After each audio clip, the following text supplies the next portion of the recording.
Apparently, Emmanuelle got a little too naughty and she ended up in jail. For the first time? No, actually the second time, because yes, there are two Emmanuelle in prison films, which, yeah, that's an interesting fact. And the other fact is that this wasn't directed by Joe D'Amato like most of the Black Emmanuelle films, which aren't really real Emmanuelle films to begin with, because the Italians just ripped off the French, and then the Italians spawned their own Black Emmanuelle or Emmanuelle franchise, and then other Italians ripped off Joe D'Amato, and we ended up with a lot of Italian Emmanuelle films, most of them starring the gorgeous, beautiful, lovely woman of my dream, Laura Gemser. Some of them not, which is weird, like Joe D'Amato's Emmanuelle and Françoise, which sadly doesn't have the panache that the Black Emmanuelles do. But yeah, Bruno Mattei did direct a few Emmanuelle films, most notably Violence in a Woman's Prison and today's films, Women's Prison Massacre, aka Emmanuelle in Prison, aka 7 other titles. Oh, did I say that Bruno Mattei directed this? I'm sorry.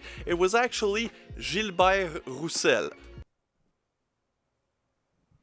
Because apparently this was produced by a French guy, so I guess Bruno was like, Mamma mia, I'ma take a French name. But this is as French as Margarita Pizza. And of course, it was written by longtime friend and associate of Bruno Mattei, Claudio Fragasso. Yes, the same that did Troll 2 and Night Killer. So you know this is gonna be a grade A blockbuster. And this might be one of the least erotic of the Black Emmanuelle films, because A, it was directed by Bruno Mattei, and 2, it's trashy. This is sleazy, and don't be put off by the fact that Laura Gemser doesn't get naked once, which I was kind of sad about, but this still delivers in the sleaze department. For example, one of the scenes is one of the women that got attacked by one of the guys in prison. Well, she takes revenge by putting a razor blade in her vagina. Then one of the male prisoner proceeds to penetrate her, only to get his little fella chopped off. It's packed with violence and sex. The whole thing seems designed to disturb. But what is the plot of this film? Well, you see, it's very simple. Laura Gemser plays the titular Emmanuelle, and she finds herself in deep trouble after trying to expose the DA for being corrupt, which is a theme that is prominent in Emmanuelle films, especially the Black Emmanuelle ones, where she plays a reporter, like the French ones, but she tries to get, the scoop on corruption instead of sexy time. And the DA doesn't appreciate that, so he plans something so that she can go in jail for 5 years. And in the prison, the DA still has power, and he wants her to have not only a bad time, but most likely die in jail. Which, don't do that to Laura Gemser. That's mean. She doesn't deserve the death penalty. And the film starts with a scene that's strangely artsy, especially surprising because it's coming from the guy that brought us Jaws 5 and Terminator 2. And the artistic scene is Laura Gemser putting on a play with her friend Laura and Irene. Irene the slut and Laura the snake.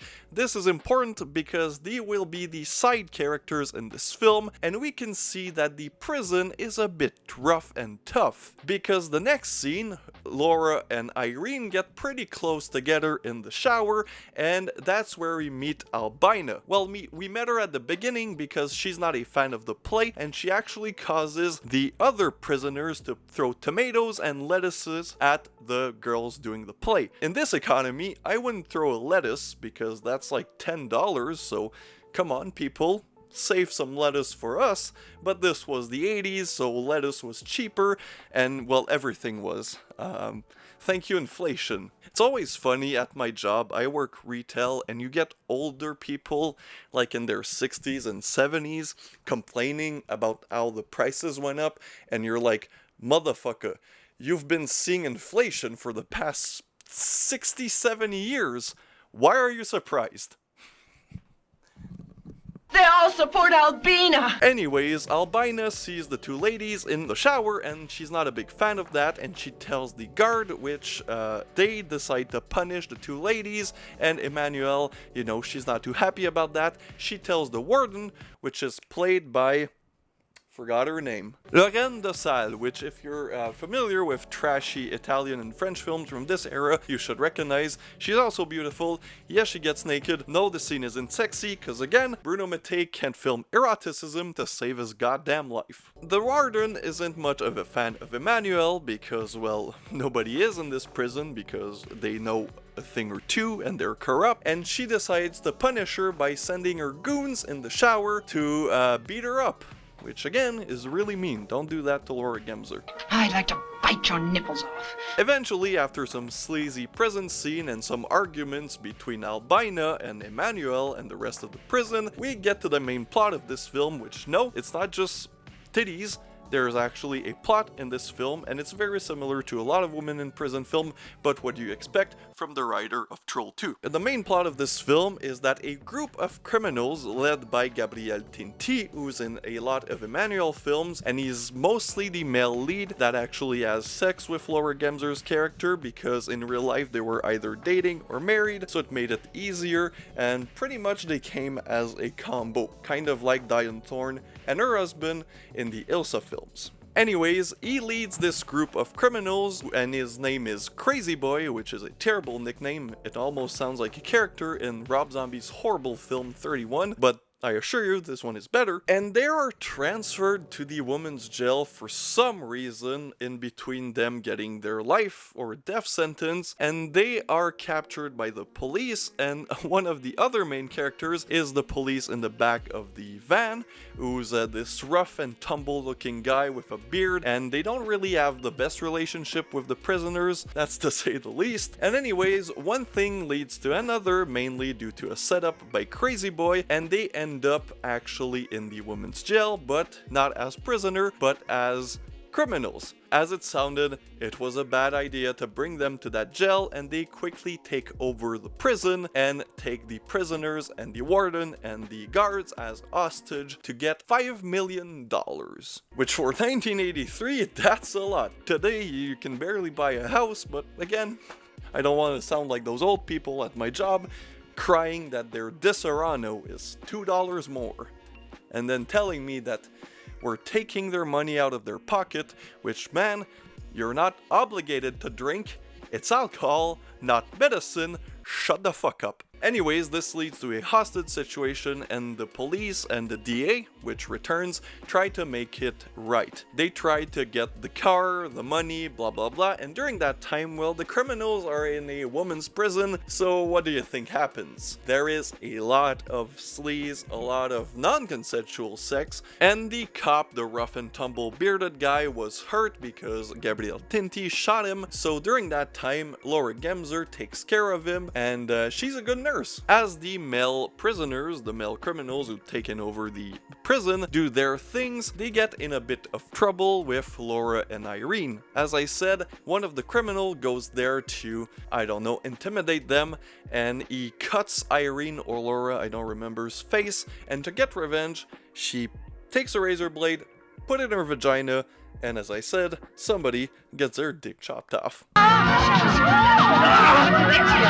Which is probably one of the nastiest scenes in one of these movies, and what is even more shocking is that the prisoners, the male ones, take Irene and Emmanuelle and put them in a situation where they play Russian roulette. And if you thought the scene in Deer Hunter was intense, try this one. Which again, all of this makes this surprisingly pretty disturbing when it comes to erotic cinema. Like, what the fuck? I can't imagine somebody in the 80s trying to get off to this and seeing those types of scenes and just continuing their business. There's nothing erotic about this movie. Eventually, the police sends the SWAT team, but Albina tells our boys about it, and well, it doesn't go well for the SWAT team. So the DA and the police are stuck to, bend their knees to Gabriel Tinti's demand, and that's exactly what they do. They take a car, they take some money, and then the boys, well, actually at this point it's just Gabriel Tinti, some other guy, which won't last long, bring the hostages, which at this point it's Emmanuelle and the cop fella, down, and, well, the DA sees Emmanuelle and wants to take revenge, so he decides to just start blasting. Gabriel Tinti shoots the guy, and then they escape. But Gabriel Tinti, well, he's not safe, so the police, while in the car, shoots him. He gets revenge by blasting him with the shotgun, which leads to this amazing scene where the cop dies and then the fucking car door just falls out. And this eventually leads to the cop fella just murdering Gabriel Tinti. And sadly, Laura Gemser goes back to jail, even though the DA that was corrupted is dead, and she pretty much fucking saved the day with the cop. Oh, put a stop to your arrogance, you haughty Hottentot. So, what did I think of Emmanuelle in Prison or A Woman's Prison Massacre, which, by the way, I had seen before. I own 2 copies, now 3 copies of this film, so you can imagine that I'm quite the fan. I always get this one confused with Violence in a Woman's Prison, which was made 1 year earlier by, again, Bruno Mattei, but I don't know, this one is so sleazy, so disgusting that you feel like you need a shower after it, and I can imagine that Violence in a Woman's Prison is similar, but a bit more tame, just because back then Bruno Mattei, from what I heard, would shoot a film using locations, actors, and blah blah blah, but he'd be so quick at his job that they'd be done before the schedule was over. So what he would do is just Claudio Fragasso or one of his friends would just write a goddamn screenplay and then shoot the rest of the film with whatever film was left from the main feature, which led to a lot of films from Bruno Mattei that were made back to back with the same actors, the same locations, but the second feature would always be so fucking nasty and disgusting, and I think that's exactly what happened to this one. So if you like less sexy and more sleazy, this one's definitely for you, and it still has the charm of a cheap Italian film. I love it, you might not, but I do. So without further ado, thank you for watching, and see you guys next time. Damn, this movie's nasty.